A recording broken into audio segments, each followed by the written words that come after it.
बार्शी टाकळी शहरात खुलेआम 2 नंबरचे धंदे चालू असून पोलिसांचे याकडे गंभीर दुर्लक्ष आहे. या अवैध धंद्यांवर कोणीतरी अधिकारी लक्ष देण्यास तयार नाही. यावरील अड्ड्यांवर जिल्हा पोलीस अधीक्षकांनी ऑपरेशन प्रहार राबवून कारवाई करावी अशी मागणी नागरिक करत आहेत. बार्शी टाकळी तालुक्यात वरली मटका, वरली टेबल खुलेआम चालू असून याकडे कोणीही लक्ष देण्यास तयार नाही. ग्रामीण भागातील गोरगरीब लोक बार्शी टाकळी येथे त्यांच्या जीवनावश्यक सामान घेण्याकरता येतात, परंतु वरली मटका दुकानावर जाऊन पैसे गमावून बसतात. बार्शी टाकळी शहरात वरली मटका अड्डे तर खुलेआम सुरू आहेतच, पण बार्शी टाकळी शहरात सर्वत्र अवैध पेट्रोल विक्रीला उधाण आले आहे. बार्शी टाकळी येथे अवैध पेट्रोलची दुकाने पानपट्ट्यांसारखी सुरू आहेत. जागोजागी पेट्रोलची खुली विक्री होत असून याकडे कुणीही लक्ष देण्यास तयार नसल्याचे दिसून येत आहे. महान पिंजर बार्शी टाकळी येथे वरली मटके खुलेआम सुरू आहेत.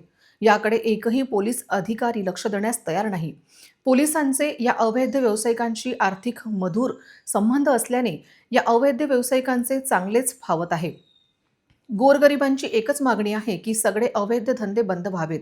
शाळेतील मुले सुद्धा या वरली अड्ड्यांसमोर उभे राहून वरली कशी खेळली जाते याचा अनुभव घेतात. हे पाहता एकीकडे वरिष्ठ अधिकारी यांनी स्वतः लक्ष घालून हे अवैध धंदे बंद करावेत अशी जनतेची मागणी आहे. या अवैध धंदेवाल्यांना विचारणा केली असता ते असे सांगतात की आमचे हात वरपर्यंत आहे, आमचं कोणीच काही करू शकत नाही.